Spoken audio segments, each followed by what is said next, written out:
but I'm sad to announce that the legendary Indiana basketball coach, endorser of Orange Man Bad, Bobby Knight, has passed away. Um, Bobby Knight was a institution at the University of Indiana, and the University of Kentucky fans absolutely despise the man.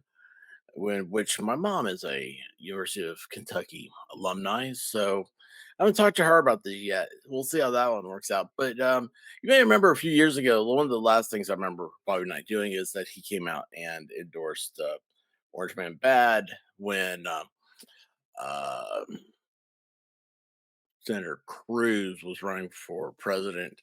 Thought he could be seated, even though he's not a U.S. national. That's a different topic.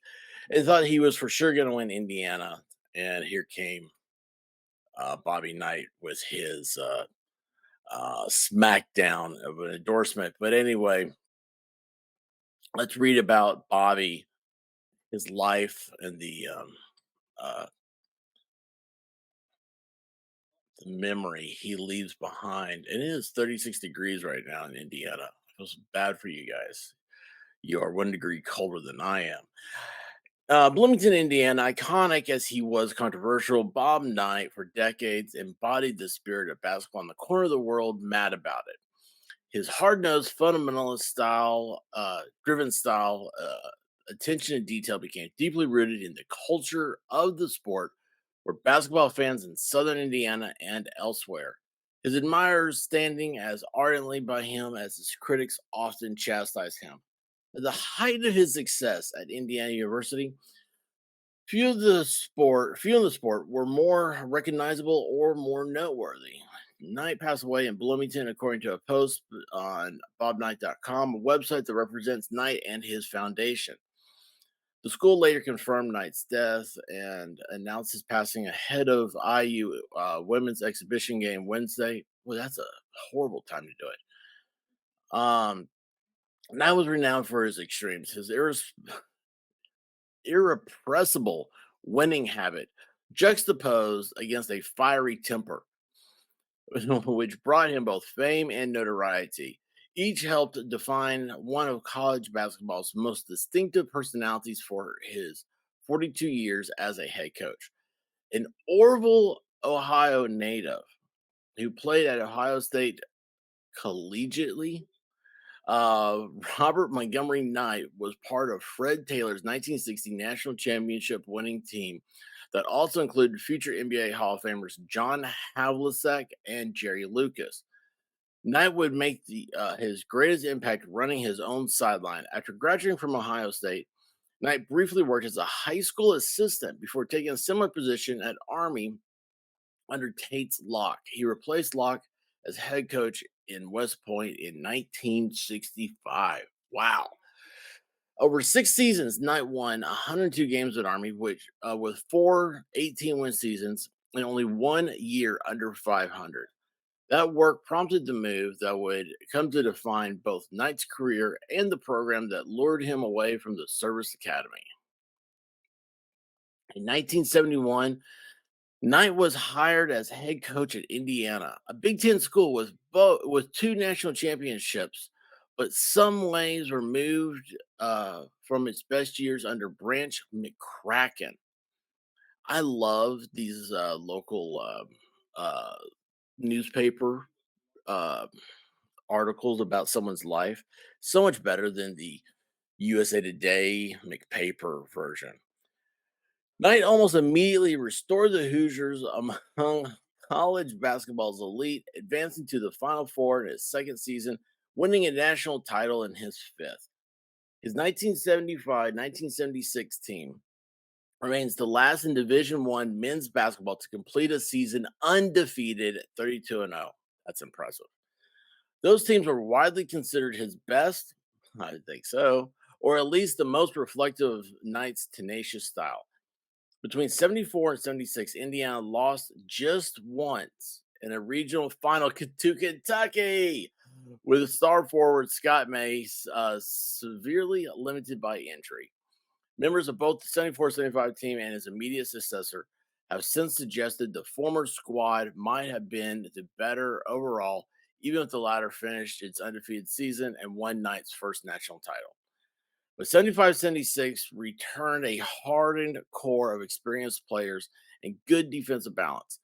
It battled all the way to the national final before losing Bobby Wilkerson to injury just as it had lost May. Coach didn't write anything on the board, and for a while he didn't say a word, Scott May told Sports Illustrated in 1995. Then he said, if you guys want to be champions, you want to make history and do something that maybe no other team will ever do, you've got 20 minutes to prove it. And that was it. Somebody told me later he had waited 2 years to be in a position to say that. Wow.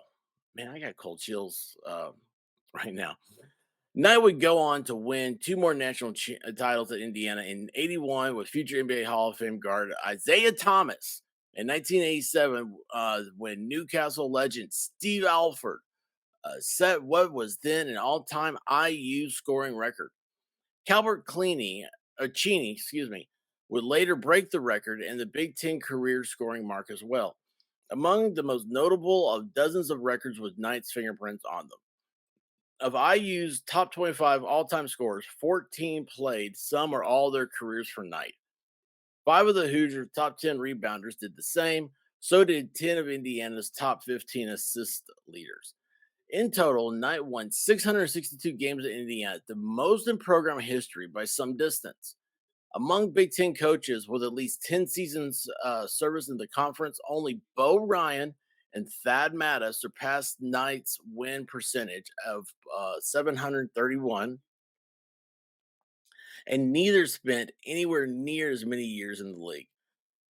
Knight's 353 conference wins were a Big Ten record until 2022. Holy cow. And his 11 league titles tied him with former Purdue coach Ward Piggy Lambert for most all time. When he retired in 2008, Knight's 902 wins were an NCAA Division I men's record, one later surpassed by Duke coach Mike Krzyzewski, who played for Knight at Army and coached under him for one season in Bloomington. Controversy often accompanied his successes. Knight was infamous for his temper, which he directed at everyone, including referees, administrators, officials, and his own players. He was accused of assaulting a police officer in Puerto Rico in 1979 while coaching a U.S. team there in the Pan American Games. His comments about sexual assault at 1988 interview drew nationwide criticism. But Knight was forever and inextricably attached to incidents. In 1985, during a home game against Purdue, incensed by an officiating decision to the point of drawing a technical foul, Knight then threw a chair from the IU bench across the assembly hall floor while Purdue guard Steve Reed stood on the line to shoot free throws. In 1997, Knight was captured on videotape with his hand around the neck of one of his players, Neil Reed, during practice. The videotape was later published by CNN Sports Illustrated. That topped a mounting series of incidents that moved IU's administration to put Knight on a zero tolerance policy for bad behavior. When he allegedly grabbed an IU student off campus in the fall of 2000, he was fired from his job. Knight eventually took the head coaching job at Texas Tech, where he won 138 games and qualified for the NCAA tournament 4 times in 6+ seasons in Lubbock. After retiring in 2008, Knight worked for ESPN as a college basketball analyst before largely retreating from public life. For nearly 2 decades, he also retreated from and at times publicly scorned the university where he enjoyed his greatest success. Knight spent almost 20 years estranged from his former program, uninterested in reconciliation following his dismissal in 2000, but that Cold War would eventually end. With no forewarning or fanfare, in April 2019, Knight attended an IU baseball game against Penn State. Unannounced, the former Indiana coach was guided through the Bart Kaufman Field crowd in a golf cart driven by an athletics employee. He took in the game, then departed as quickly as he arrived. That's awesome. Later that year, Knight and his wife moved back to Bloomington. Former players stopped in to visit. Knight's relationship with IU appeared to be thawing. It did for good on February 2020, flanked by his son Pat and numerous other former players. Knight took the Assembly Hall floor in a thunderous applause during a halftime ceremony held in his honor.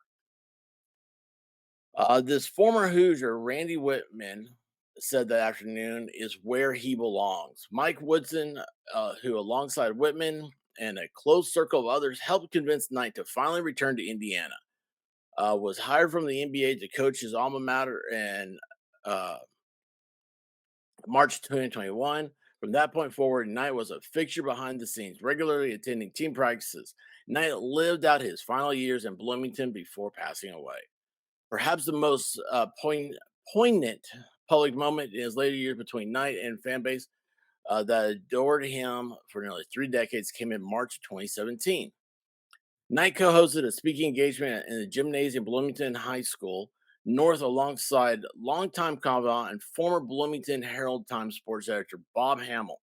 Knight and Hamill spent the evening reminiscing about Knight's tenure, trading memories, and interacting with a crowd nearly 3,000 strong. Near the end of the event that ran more than 2 hours, Pat Ryan, wife of the late IU president John Ryan, took a microphone and spoke to Knight. Thank you on behalf of all these people, she said. We miss you. As Knight stood to exit the gym, the crowd rose to its feet in applause. Knight waved. I'll remember that until I'm gone, he said. You are the best fans in the history of college basketball.